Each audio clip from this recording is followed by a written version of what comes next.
आणि या घडीची एक महत्त्वाची अपडेट, राज्य निवडणूक आयोग थोड्याच वेळात पत्रकार परिषद घेणार आहे। आज राज्य निवडणूक आयोगाची पत्रकार परिषद होतीये। सातत्याने मतदार याद्यांमधल्या घोळासंदर्भात राज्य निवडणूक आयोगाकडे विरोधकांनी दाद मागितलेली होती। निवडणूक आयुक्तांची निवडणूक अधिकाऱ्यांची भेट देखील घेतलेली होती। या सगळ्याच्या पार्श्वभूमीवर आज राज्य निवडणूक आयोग नेमकं काय सांगणार याकडे सगळ्यांचं लक्ष असेल। मतदार यादीतल्या घोळासंदर्भात मनसे आणि महाविकास आघाडीनं संयुक्त मोर्चा देखील काढलेला होता आणि मतदार याद्यांमध्ये घोळ आहेत याचे पुरावे देखील समोर ठेवलेले होते। याआधी जेव्हा राज्य निवडणूक आयोगाच्या अधिकाऱ्यांची आणि निवडणूक आयुक्तांची विरोधकांनी भेट घेतलेली होती तेव्हा देखील असे पुरावे समोर ठेवले गेलेले होते आणि या सगळ्याच्या पार्श्वभूमीवर राज्य निवडणूक आयोग आज नेमकं काय सांगणार, कोणत्या मुद्द्यांवरती बोलणार याकडे सगळ्यांचं लक्ष असेल।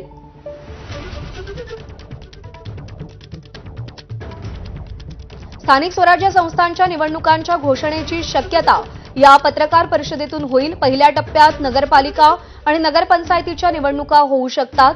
राज्य निवडणूक आयोग आज या निवडणुकांची घोषणा करू शकतं। अभिषेक मुठाळ आपल्याला अधिक अपडेट देईल। अभिषेक, आज कोणती घोषणा होऊ शकते? एकूण पाहायचं तर नोव्हेंबरच्या पहिल्या आठवड्यामध्ये नगरपंचायत आणि नगरपालिकांसंदर्भातल्या निवडणुका जाहीर होतील अशा प्रकारची शक्यता ही वर्तवण्यात आलेली होती आणि त्याच दृष्टीनं आज राज्य निवडणूक आयुक्त दिनेश वाघमारे हे दुपारी 4 वाजता पत्रकार परिषद घेणार आहे। स्थानिक स्वराज्य संस्थांच्या निवडणुकी संदर्भात ही पत्रकार परिषद असल्याचं सांगितलं जात आहे आणि एकूणच नगरपालिका आणि नगरपंचायतच्या ज्या एकूण निवडणुका आहेत त्याची घोषणा ही आज आपल्याला होताना पाहायला मिळू शकेल। एकूण इथून आजपासून जर का पाहायचं तर साधारणपणे डिसेंबर महिन्यामध्ये ह्या संपूर्ण निवडणुका ज्या आहेत त्या आपल्याला पार पडताना पाहायला मिळेल आणि त्यानंतर दुसऱ्या टप्प्यामध्ये महानगरपालिकाच्या निवडणुका आहेत त्या जाहीर होताना आपल्याला दिसतील। अभिषेक, विरोधकांनी गेल्या काही दिवसांपासून जे आरोप केलेले आहेत मतदार याद्यांसंदर्भात त्यावर काही बोललं जाईल अशी शक्यता वाटतेय?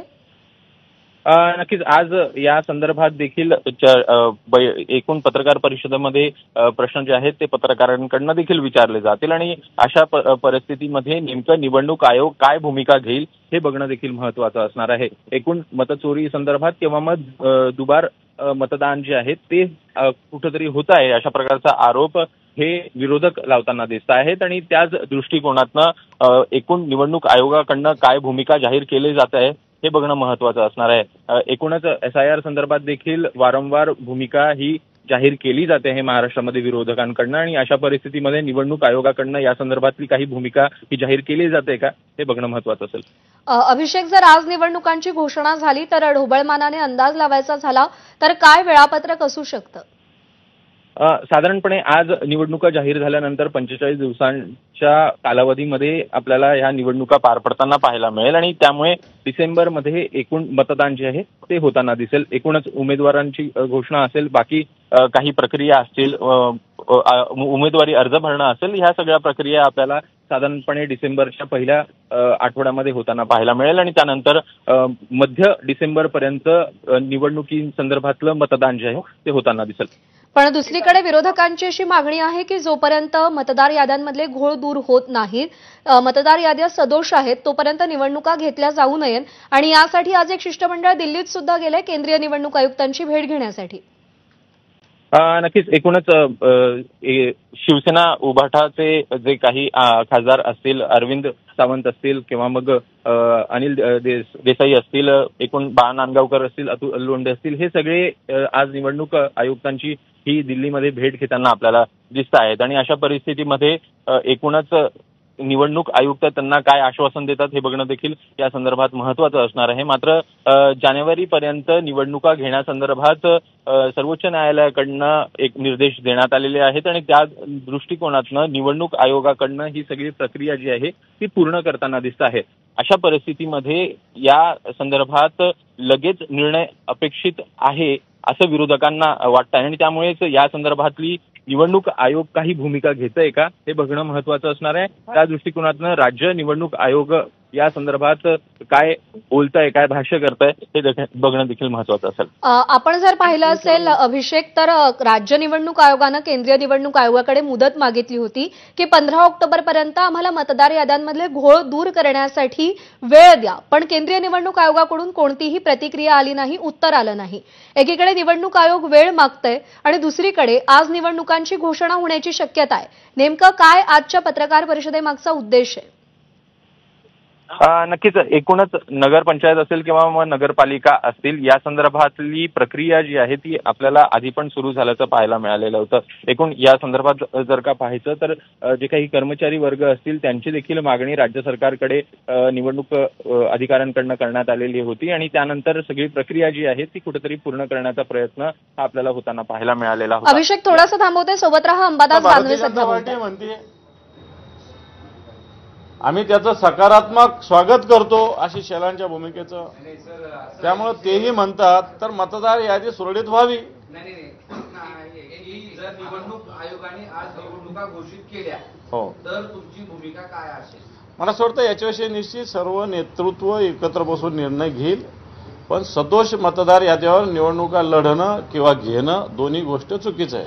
उद्धव ठाकरेंचा दौरा होणारच. काय प्रॉब्लेम झाला आचारसंहितेच्या काळात? निवडणुका होणं गैर असल्याचं अंबादास दानवे म्हणालेले आहेत. राज्य निवडणूक आयोगाची आज पत्रकार परिषद होतीये. आपण पुन्हा एकदा जाऊयात. अभिषेक मुठाळ आपल्यासोबत आहेत. अभिषेक, एकूण विरोधकांकडनं आग्रही मागणी ही आपल्याला कुठेतरी होताना पाहायला मिळते आहे दुबार मतदानासंदर्भात. त्या दृष्टिकोनातनं नेमकं आता निवडणूक आयोग काय भूमिका घेतं हे बघणं देखील महत्वाचं असणार आहे. मात्र ज्या प्रकारची प्रक्रिया ही निवडणूक आयोग सध्या राबवताना दिसत आहे त्या दृष्टीने जर का पाहायचं तर निवडणुकींच्या संदर्भातली घोषणा जी आहे ती आज आपल्याला होताना पाहायला मिळू शकेल. आणि जर का तसं झालं तर नेमकं विरोधकांकडनं काय या संदर्भात भूमिका घेतली जाते हे बघणं देखील महत्वाचं असणार आहे. कारण की एकूणच आयोगाविरोधात आणि भाजप विरोधात वारंवार विरोधकांकडनं प्रश्नचिन्ह जे आहे ते उपस्थित करण्यात येत आहेत आणि अशातच जर निवडणुका घेतल्या तर एकूण विरोधकांची नेमकी भूमिका काय असणार आहे हे बघणं देखील महत्वाचं असेल. बरोबर आहे अभिषेक. त्याच्यासोबतच एकूण 28 याचिका आहेत स्थानिक स्वराज्य संस्थांच्या निवडणुकांना आव्हान दिलेल्या. मतदार यादी, सीमांकन, प्रभाग आरक्षण या सगळ्या संदर्भात या याचिकांमधून आव्हान दिलंय. आज या 28 याचिकांवरती एकत्रित सुनावणी होणार आहे मुंबई हायकोर्टात आणि दुसरीकडे निवडणूक आयोगाची पत्रकार परिषद होतीये. एकूणच या संदर्भातली याचिका जी आहे ती मुंबई उच्च न्यायालय असेल किंवा मग नागपूर खंडपीठ असेल, औरंगाबाद खंडपीठ असेल, इथं दोन्हीकडे आपल्याला तिन्हीकडे दाखल झाल्याचं पाहायला मिळालं होतं आणि ती सगळी एकत्रित वर्ग करत मुंबई उच्च न्यायालयामध्ये या संदर्भातली सुनावणी जी आहे ती आपल्याला पार पडताना पाहायला मिळेल. मात्र यात प्रामुख्यानं पाहायचं तर निवडणूक आयोगाला निर्देश हे सर्वोच्च न्यायालयाकडनं देण्यात आलेले आहेत. अशात मुंबई उच्च न्यायालयाकडनं या संदर्भात काही भूमिका घेतली जाते आहे का? दुबार मतदार असतील किंवा मग इतर जे मुद्दे विरोधकांकडनं उपस्थित केले जात आहेत त्या संदर्भातली एकूणच जे प्रश्नचिन्ह उपस्थित केले जात आहेत त्या संदर्भात उच्च न्यायालय काय भूमिका घेतं हे आज ठरल्यानंतर नेमकी आयोग या संदर्भातली भूमिका ही आपल्याला स्पष्ट करताना पाहायला मिळेल. मात्र तोपर्यंत जर का पाहायचं तर निवडणूक आयोग ही जी प्रक्रिया सर्वोच्च न्यायालयाकडनं देण्यात आली आहे त्याच दृष्टीनं हे पुढे जाताना दिसतं आहे आणि त्याच प्रकारची प्रक्रिया देखील सध्याला निवडणूक आयोग ही करताना दिसतं आहे. आणि त्यामुळेच पहिल्या जसं आपण सांगितलं की नोव्हेंबरच्या पहिल्या आठवड्यामध्ये ज्या निवडणुका आहेत त्या जाहीर होताना आपल्याला पाहायला मिळणार होत्या आणि त्याच दृष्टिकोनातनं आजची पत्रकार परिषदेकडे सगळ्यांकडनं पाहिलं जात आहे. बरोबर आहे. त्यामुळे जास्तीत जास्त शक्यता हीच आहे की आजच्या पत्रकार परिषदे म्हणून स्थानिक स्वराज्य संस्थांच्या निवडणुकांची घोषणा होईल. पहिल्या टप्प्यामध्ये नगरपालिका आणि नगरपरिषदांच्या निवडणुका होतील. आज दुपारी 4 वाजता राज्य निवडणूक आयोगाची पत्रकार परिषद होणार आहे. पहिल्या टप्प्यामध्ये नगरपालिका आणि नगरपंचायतींच्या निवडणुका होतील आणि त्यानंतर जिल्हा परिषदांच्या निवडणुकांसंदर्भात सुद्धा आजच घोषणा होऊ शकते अशी शक्यता वर्तवली जाते. अभिषेक, तुला विनंती, तू सोबत राहा. आपले प्रतिनिधी वेदांत नेब सुद्धा आपल्या सोबत आहेत. वेदांत, तुझ्याकडे काय अपडेट्स आहेत? ज्या प्रकारे आपण माहिती घेतली, आज दुपारी 4 वाजता राज्य निवडणूक आयोगाचे आयुक्त दिनेश वाघमारे ही पत्रकार परिषद घेतील आणि ज्या प्रकारे अंदाज होता, कारण 31 जानेवारीपर्यंत स्थानिक स्वराज्य संस्थांच्या निवडणुकीचा पूर्ण कार्यक्रम करायचा आहे आणि त्यामुळे 31 जानेवारीच्या आत 3 टप्प्यामध्ये निवडणुका पूर्ण करायच्या आहेत, ज्यामध्ये नगरपालिका आणि नगरपंचायत नगर परिषद या निवडणुका यांची घोषणा आज होईल आणि 21 दिवसामध्ये ही जी निवडणूक आहे ती पूर्ण करायची आहे। आणि दुसऱ्या टप्प्यामध्ये आपण बघितलं जिल्हा परिषदेच्या निवडणुकांचा कार्यकाळ असेल आणि या जिल्हा परिषदेच्या निवडणुका झाल्यानंतर मग 29 राज्यातील 29 महापालिकांचा कार्यक्रम जाहीर केला जाणार आहे। त्यामुळे आज जी पत्रकार परिषद असणार, जी माहिती मिळते त्यामध्ये नगरपालिका निवडणुकीचा जो कार्यक्रम आहे तो जाहीर केला जाणार आहे। त्यामुळे जसा निवडणूक कार्यक्रम जाहीर केला जाईल तशी आचारसंहिता सुद्धा लागू होईल आणि त्यामुळे खरं तर अनेक जण वाट बघत होती की स्थानिक स्वराज्य संस्थांच्या निवडणुका या कधी जाहीर केल्या जातात। त्याचा पहिला टप्पा आज दुपारी 4 वाजता राज्य निवडणूक आयोगाकडून जाहीर केला जाईल। आता आपण बघतोय विरोधक असं म्हणतायत की हे जे दुबार मतदार किंवा मतदार यादी यातला घोटाळा जो समोर येतोय त्याचा सगळ्याचा विचार करावा आणि मतदार याद्या अद्ययावत कराव्यात। मात्र दुसरीकडे राज्य निवडणूक आयोगाने जे ठरलेला कार्यक्रम आहे त्यानुसार पहिल्या टप्प्यामध्ये नगरपालिका निवडणुकीची जी घोषणा आहे ती आज होणं अपेक्षित आहे आणि त्यानुसार आपण बघतोय की आज दुपारी 4 वाजता ही पत्रकार परिषद आयोजित करण्यात आली आहे। प्रज्ञा,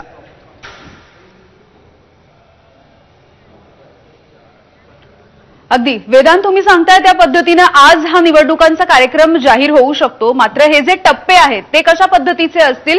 कारण साधारणपणे 3 टप्प्यामध्ये या एकूणच सगळ्या स्थानिक स्वराज्य संस्थांच्या निवडणुका राज्यभरातल्या पार पडतील असं कळतंय।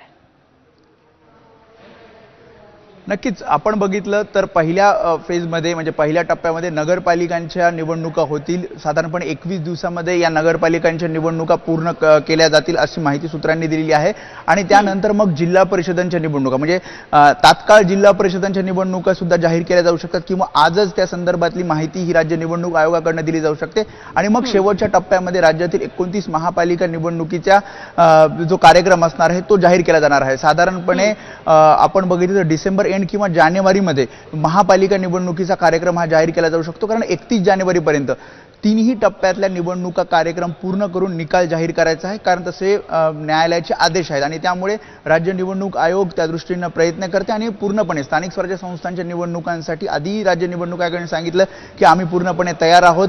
मतदार याद्यांचा जो घोळ आहे त्या संदर्भात जरी विरोधक आवाज उठवत असले तरी राज्य निवडणूक आयोगाने आपलं काम पूर्ण केलेलं आहे आणि त्यामुळे तातडीने या निवडणुका घ्यायच्या आहेत, कारण आपण बघतोय नोव्हेंबर महिना सुरू आहे त्यामुळे डिसेंबर आणि जानेवारी 2 महिन्यामध्ये 3 टप्प्यामध्ये या स्थानिक स्वराज्य संस्थांच्या निवडणुका या राज्य निवडणूक आयोगाकडून पूर्ण केल्या जातील। अगदी वेदांत, तुम्ही जसं म्हणताय मतदार याद्यांमधले हे जे घोळ आहेत ते वारंवार या विरोधी पक्षांनी असतील किंवा मग काल ज्या पद्धतीने आशिष शेलार यांनी पत्रकार परिषद घेतलेली होती आणि त्यांनी काही मतदारसंघ देखील दाखवलेले होते, तर हे सगळे घोळ एकीकडे असताना देखील या स्थानिक स्वराज्य संस्थांच्या निवडणुका तशाच मतदार याद्यांवरती पार पडणार आहेत का? ज्या प्रकारे आपण बघितलं 1 जुलैला ज्या मतदार याद्या या जाहीर करण्यात आल्या आणि त्या निश्चित करण्यात आल्या, विधानसभा निवडणुकीच्या ज्या याद्या आहेत मतदार याद्या त्याच आम्ही वापरणार आहोत आणि 1 जुलैला त्या अंतिम झाल्या आहेत अशा प्रकारे राज्य निवडणूक आयोगाने आधीच विरोधकांना सांगितलं। शिवाय 15 ऑक्टोबरपर्यंत अद्ययावत करण्यासाठी किंवा त्यात अपडेशन करण्यासाठी वेळ द्यावा अशा प्रकारचं पत्र हे राज्य निवडणूक आयोगाने केंद्रीय निवडणूक आयोगाला पाठवलं होतं, मात्र त्यावर कुठलंही उत्तर केंद्रीय निवडणूक आयोगाकडून आलं नाही। आज सुद्धा आपण बघतोय ठाकरेंची शिवसेना आणि मनसे शिष्टमंडळ केंद्रीय निवडणूक आयोगाकडे या सगळ्या संदर्भात गेलेला आहे। मात्र 31 जानेवारीपर्यंत ज्या प्रकारे न्यायालयाचे आदेश आहेत त्यानुसार 31 जानेवारीपर्यंत राज्य निवडणूक आयोगाला हा कार्यक्रम पूर्ण करायचा आहे आणि त्या दृष्टीने राज्य निवडणूक आयोगाने तयारी केलेली आहे आणि त्यामुळेच आज जसं अपेक्षित होतं की या आठवड्यातच पहिल्या टप्प्यातील निवडणुका जाहीर केल्या जातील आणि त्यानुसारच नगरपालिकांच्या निवडणुका आज जाहीर केल्या जातील। आपण बघतोय प्रत्येक पक्ष म्हणजे एकीकडे मतदार यादीतील घोटाळा जरी बाहेर काढत असले तरी प्रत्येक पक्ष नगरपालिका किंवा इतर जे स्थानिक स्वराज्य जिल्हा परिषदेच्या निवडणुका असतील त्याची तयारी करताना आपल्याला पाहायला मिळते, आढावा बैठका घेताना पाहायला मिळते। त्यामुळे आज निवडणूक कार्यक्रम जाहीर झाल्यानंतर आचारसंहिता जारी होईल आणि त्यानंतरच आपण बघतो जिल्हा परिषदेच्या निवडणुकांची तयारी सुद्धा पक्षांना करावी लागणार आहे आणि महापालिका निवडणुका ज्यांच्याकडे सगळ्यांचं लक्ष असणार आहे त्या 29 महापालिकांचा निवडणुकीचा कार्यक्रम सुद्धा 3ऱ्या टप्प्यामध्ये जाहीर केला जाणार आहे आणि जानेवारीच्या शेवटच्या आठवड्यामध्ये या 3ही स्थानिक स्वराज्य संस्थांच्या निवडणुका हा जो 3 टप्प्यामध्ये घेतल्या जात आहेत त्या पूर्ण केल्या जातील।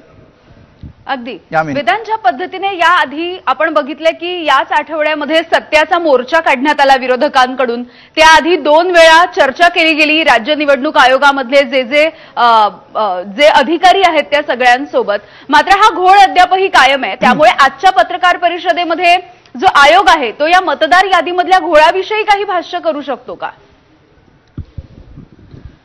नक्कीच या संदर्भात स्पष्टीकरण हे राज्य निवडणूक आयोगाकडून दिलं जाऊ शकतं. याआधी सुद्धा म्हणजे ऑन कॅमेरा जरी किंवा पत्रकार परिषद घेऊन जरी राज्य निवडणूक आयोगानं या सगळ्या संदर्भात स्पष्टीकरण दिलं नसलं तरी ऑफ रेकॉर्ड किंवा जे विरोधक होते त्यांना सुद्धा त्यांनी माहिती दिली की या मतदार याद्या अद्ययावत करणं किंवा डिलिशन करणं किंवा यामध्ये अपग्रेड करणं हे केंद्रीय निवडणूक आयोगाच्या परवानगीने केलं जाणार आणि त्याचा सगळा अधिकार केंद्रीय निवडणूक आयोगाला असणार आहे.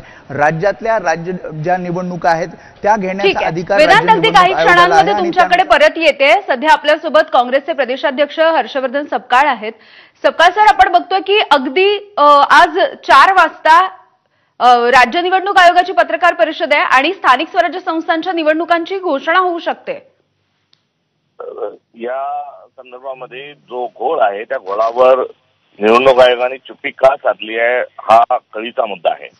आणि आज 2 घटना या महत्वपूर्ण घडत असताना 4 वाजता पत्रकार परिषद ठेवणे लावणे एक आश्चर्यही त्याबद्दल मला या ठिकाणी व्यक्त करायचं आहे. कारण काल हायकोर्टात या सगळ्या मतदार यादीच्या घोळाच्या अनुषंगानं आज हिअरिंग होणार आहे, सप्लिमेंटरी हिअरिंग. तर दुसरीकडे भारताच्या निवडणूक आयोगाने सगळ्या विरोधी पक्षांच्या सर्व नेत्या आज भेटीची वेळ दिलेली आहे. शिष्टमंडळ आज निवडणूक आयोगाला दिल्ली मुक्कामी भेटत आहे. हे 2 होत असतानाच आज 4 वाजता पत्रकार परिषद लागणे म्हणजे एकंदरीत आश्चर्य तर दुसऱ्या बाजूला गोड बंगाल असल्याचं सिद्ध होत आहे. हो सपकाळ सर, तुम्ही जसं म्हणता की ज्या हायकोर्टामधल्या याचिका होत्या 28 आव्हान याचिका आहेत ज्याच्यावरती आजच्या सुनावणी अपेक्षित आहे आपल्याला, आणि असं असताना ह्या निवडणुका दुसरीकडे आतापर्यंत जे आपण बघितलं की सगळे विरोधक होते ते जाऊन भेटलेले होते राज्य निवडणूक आयोगाच्या अधिकाऱ्यांना, याच्यानंतर कुठलंच उत्तर आयोगाकडून आलेलं नव्हतं आणि आता थेट निवडणुकांची घोषणा होऊ शकते. त्यामुळे नेमकं काय भूमिका असणार आहे तुमच्या सगळ्यांचीच? ते भूमिकेच्या संदर्भात हा देशाच्या नागरिकत्वाच्या संदर्भामध्ये हा प्रश्न निर्माण झालाय. हा केवळ राजकीय पक्षांपुरता मर्यादित नाही. लोकशाहीचा अर्थ निवडणूक आहे आणि निवडणुकीचा अर्थ मतदार आहे. आणि त्यात जर फ्री अँड फेअर स्वरूपामध्ये निवडणुका संपन्न होत नसतील ते लोकशाहीला दिलेलं आव्हान आहे. आणि ते आव्हान जे आहे ते त्या संदर्भामध्ये सगळ्या देशवासियांनी निवडणुका फ्री अँड फेअर इलेक्शन होण्याच्या अनुषंगानं आवाज उठवला पाहिजे. हाच या संदर्भातला आपल्या कर्तव्याचा भाग आहे. संविधानाने जसा आपल्याला अधिकार दिले तसे आपल्याला जबाबदारी दिलेल्या आहेत. त्या जबाबदारीपासून आता आपण पळ काढत आहोत का, हा या देशाच्या नागरिकांना आम्हाला प्रश्न विचारायचा आहे. हा केवळ राजकीय पक्ष विरोधी पक्ष एवढ्यापुरता हा खेळ नाही, हा गोंधळ नाही. तर देशामध्ये अराजकतेच्या दिशेने घेऊन जाणारी ही एकंदरीत वाटचाल आहे हे या ठिकाणी दुःखद अंतःकरणाने नमूद करावं असं वाटतं. अगदी धन्यवाद सपकाळजी, तुम्ही बातचीत केलीत यासाठी. आपल्यासोबत राष्ट्रवादीचे नेते शशिकांत शिंदे आहेत. शशिकांतजी, आपण बघतोय की आज संध्याकाळी 4 वाजता निवडणूक आयोगाची पत्रकार परिषद आहे. त्यामुळे ज्या स्थानिक स्वराज्य संस्थांच्या निवडणुका लागण्याची अपेक्षा होती आणि दुसरीकडे मतदार यादीमधले घोळ, या सगळ्या पार्श्वभूमीवरती आज घोषणेची शक्यता आहे. निवडणूक आयोग हा नेहमी आमचा आरोपच आहे, हा सरकारच्या सत्तारूढ पक्षाच्या बरोबर काम करतोय म्हणूनच आम्ही आक्षेप घेतला होता आणि हे आम्हाला अपेक्षित होतं. यावेळेला लोकांच्या मध्ये एक वेगळ्या प्रकारचा उठाव सुरू झालेला आहे. आपण बघितलं असेल की महाविकास आघाडीच्या माध्यमातून निघालेला मोर्चा हा त्याची असलेली भीती या निवडणूक आयोगाने घेतली आणि हे लोन वाढू शकतं देशभरामध्ये म्हणून घाईमध्ये एक तर हा हुकुमशाही पद्धतीचाच कारभार आहे. बोगस मतदार यादी स्वतः निवडणूक आयोग मान्य करताय, सत्तारूढ पक्ष मान्य करताय, त्यांचे मित्र पक्ष मान्य करतायत. हे मान्य करून सुद्धा त्याच यादीतून निवडणुका घ्यायच्या म्हणजे हे सगळं गोडबंगाल आहे. आणि ते अशा पद्धतीने निवडणुका लढवण्याची पद्धत झाली तर निवडणुकाच घेऊ नका सांगा ना त्यांना. कशा निवडणुका घेता, डायरेक्ट तुम्ही नियुक्तीपत्र देऊन टाका, प्रशासकीय राजवट करून टाका आणि त्याप्रमाणे नियुक्त्या करा. नाहीतरी आता तुम्हाला लोकशाही राहिलीच कुठे. हे दुर्दैव आहे. हे लोकांचा उठाव एका बाजूला होतो आणि त्या ठिकाणी जर तशा प्रकारची घाईमध्ये प्रेस घेतली जाते आणि प्रेस घेताना मग तसं जाहीर करणार असेल तर मला वाटतं आता जनतेने हा विचार करणं गरजेचं आहे. मला वाटतं की भविष्य काळामध्ये लोकशाही पूर्णपणाने धोक्यात आणण्याचा प्रयत्न होता, कारण ह्यांना निवडणुका कुठल्या पद्धतीने जिंकायचं आहे हे सत्र त्यांना पडलेलं आहे.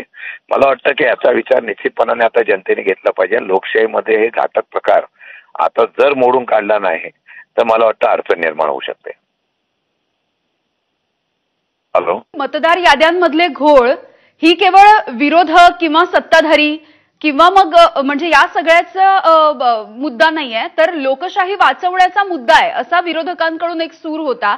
आणि ह्या सगळ्या घोळाविषयी बोलण्याच्या आधीच आता निवडणुका जाहीर होऊ शकतील किंवा या मतदार याद्यांची काही पडताळणी होणार आहे का, त्याचे काही टप्पे असणार आहेत का, याविषयी अद्याप काहीही स्पष्टीकरण आलेलं नाहीये. हॅलो शशिकांतजी, माझा आवाज पोहोचतो तुमच्यापर्यंत? नाही, आता तुम्ही मला सांगा, काल आशिष शेलार काय म्हणाले हो? आशिष शेलार म्हणाले की अमुक अमुक मतदारसंघामध्ये दुबार नावं मिळतील. त्यांनी जातीचा रंग दिला, देऊन द्या. चला, माझा आज प्रश्न आहे, मग दुबार नावं तुम्ही पण मान्य करताय ना? तुम्ही पण दुबार नावं मान्य करताय ना? मग निष्पक्षपणाने 3 दुबार नावं ज्याची कुणाची असेल ती बाहेर काढून द्या ना. आता ही जर मागणी केली असते ना, लोकशाहीच्या माध्यमातून मागणी केल्यानंतर सुद्धा जर आम्ही सांगू तशाच पद्धत निवडणुका घ्यायच्या, म्हणजे हे सगळं थोटांड आहे. या निवडणुका एक फार्स होणार आहे. सत्ता, संपत्ती, पैसा आणि हा अधिकार यातून निवडणुका घेऊन लोकशाही संपत जाणार आहे. आणि म्हणून मला वाटतं की आता इथे कुठेतरी विरोध तीव्रतेने होणं गरजेचं आहे.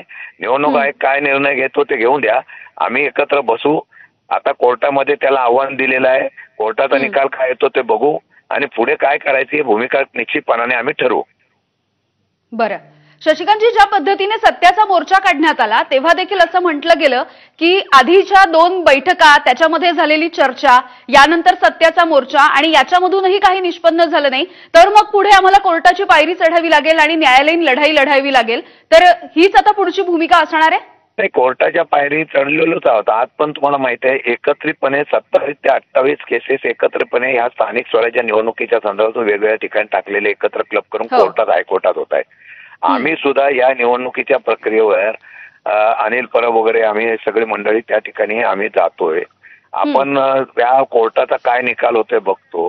कोर्टाचा निकाल काय झाल्यानंतर जर तिथं हे झालं तर आम्ही बोगस नावं आम्ही शोधून काढणार आणि बोगस मतदान कसं होतं ते आपण आता बघावं लागेल. आणि मला वाटतं की आता त्याला रस्त्यावरची लढाई तीव्र करावी लागेल असं माझं मत आहे. अगदी धन्यवाद शशिकांतजी, तुम्ही बोललात यासाठी. आणि यानंतर आपल्यासोबत भाजपचे नेते गोपीचंद पडळकर आहेत. पडळकरजी, आज संध्याकाळी 4 वाजता निवडणूक आयोगाची पत्रकार परिषद होणार आहे आणि अर्थातच निवडणुकांची घोषणा होण्याची शक्यता आहे. 2017ला जिल्हा परिषद आणि पंचायत समितीच्या निवडणुका झाल्या होत्या आणि नगरपालिकेच्या निवडणुका काहीच्या 2018ला झालेल्या आहेत. म्हणजे आता 2-2, 3-3 वर्ष त्या कमिटीवरती सदस्य नाहीत आणि लोकांची भावना की लवकर निवडणुका व्हाव्यात. आता निवडणुका कधी घ्यायच्या की नाही घ्यायच्या हा निवडणूक आयोगाचा विषय आहे, तो काय आमचा विषय नाही. परंतु 1-2 महिन्यापूर्वी हेच विरोधक म्हणायचे की निवडणुका कधी घेताय, निवडणुका घ्या, तुम्ही जाणून बुजून निवडणुका घेत नाही, असं सातत्यानं वातावरण खराब करायचं, नाचता येणं अंगण वाकडं, अशा पद्धतीची विरोधकांची भूमिका आहे. परंतु आता निवडणूक आयोग काय सूचना देते त्या पद्धतीनं त्या निवडणुका होणार की नाही होणार की कधी होणार ते आता कळेल आपल्याला प्रेसमध्ये. पण पडळकरजी, ज्या पद्धतीने केवळ विरोधक नाही तर सत्ताधाऱ्यांकडून देखील म्हणजे किंबहुना मुख्यमंत्र्यांनी देखील मतदार याद्यांमध्ये काही प्रमाणावरती घोळ आहेत हे मान्य केलेलं आहे, तर या संदर्भात काय म्हणणं आहे तुमचं? नाही, जिथं समजा दुबार मतदान असतील, 3 ठिकाणी मतदान असतील तर त्याच्यामध्ये दुरुस्ती होण्याची आवश्यकता आहे. कोणालाच असं वाटणार नाही ना. आपण आता एखाद्याच मुंबईत मतदान आहे, एखाद्याच गावाला आहे, तर कुठंतरी एका ठिकाणी राहण्याची आवश्यकता आहे. ती काही सर्वांचीच भूमिका आहे, ती काही विरोधकाचीच आहे अशातला विषय नाही, सर्वांचीच ही भूमिका आहे. ठीक आहे, धन्यवाद, तुम्ही बोललात यासाठी. आणि यानंतर आपण थेट जाऊयात, चंद्रशेखर बावनकुळेंची पत्रकार परिषद सुरू होतीये. जे घर, प्लॉट तुकडेबंदी कायद्यामुळं त्यांचे घर, प्लॉट्स, भूखंड कायदेशीर करण्याकरता अडचणी येत होत्या.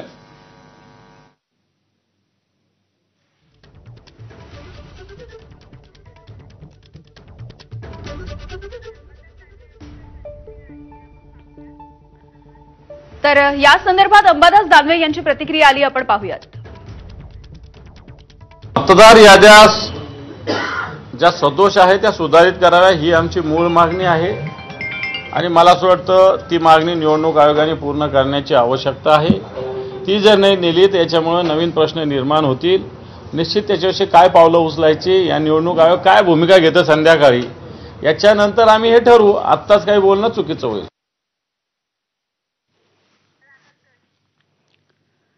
तर आपण जाणून घेऊयात कोणकोणत्या निवडणुका होणार आहेत. महानगरपालिका 29 आहेत, जिल्हा परिषदा 32, तर 42 नगरपंचायती, 336 पंचायत समित्या आणि 246 नगरपालिकांच्या निवडणुका या 31 जानेवारीच्या आतमध्ये घेण्याचा मानस आहे.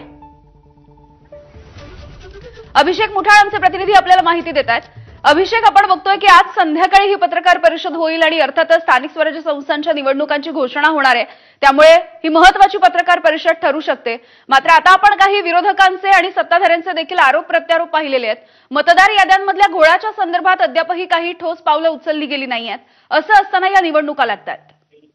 नक्कीच एकूणच दुबार मतदारासंदर्भात किंवा तिबार मतदारासंदर्भात अनेक प्रश्न जे आहेत ते आपल्याला सध्याला उपस्थित होताना पाहायला मिळतात आणि विरोधक हे आक्रमक पद्धतीनं ह्या सगळ्याला सध्याला रेटून नेताना दिसत आहेत. आणि अशा परिस्थितीमध्ये निवडणूक आयोगाकडनं निवडणूक लावणं हे कुठंतरी पथ्यावर त्यांच्या पडू शकतं. एकूणच विरोधकांकडनं ही एकूण जी मागणी होताना पाहायला मिळते आहे त्याला कुठंतरी सत्ताधारी देखील यामध्ये गुंफवण्याचा प्रयत्न जो आहे तो आपल्याला विरोधकांकडनं होताना दिसतोय आणि त्यामुळे वारंवार भाजपला देखील यामध्ये टार्गेट केलं जात आहे. कुठंतरी निवडणूक आयोग हे भाजपच्या जोरावर काम करत आहे अशा प्रकारची आरोप जे आहेत ते सध्याला होताना पाहायला मिळतात आणि त्यामुळेच एकूणच न्यायालयाकडनं जरी का 31 जानेवारी संदर्भातली भूमिका ही दिली असली, निर्देश दिलेले असले तरीही अशा परिस्थितीमध्ये जर का निवडणूक आयोगाकडनं ह्या सगळ्या निवडणुकी संदर्भात भूमिका घेतली जात असेल तर विरोधकांकडनं या संदर्भातलं काय प्रश्न उपस्थित केले जात आहेत. एकूणच या संदर्भात कोर्टामध्ये ज्या याचिका दाखल केलेल्या आहेत त्या संदर्भातली देखील भूमिका ही महत्वाची असणार आहे. निवडणूक आयोग या संदर्भात कोर्टामध्ये काय आपलं म्हणणं मांडतंय हे बघणं देखील महत्वाचं असेल. अगदी अभिषेकाचे सोबत राहा. आपल्यासोबत आमचे प्रतिनिधी वेदांत नेब आणि आमचे प्रतिनिधी कृष्णा केंडे देखील आहेत. आपण सुरुवातीला कृष्णाकडे जाऊयात आणि माहिती जाणून घेऊयात. कृष्णा, आज संध्याकाळी 4 वाजता ही स्थानिक स्वराज्य संस्थांच्या निवडणुकांची घोषणा होण्याची शक्यता आहे, कारण अर्थातच पत्रकार परिषद आहे. आणि आणखी एक महत्वाचं म्हणजे आगामी उद्धव ठाकरे यांचा मराठवाड्याचा दौरा सुद्धा अपेक्षित आहे.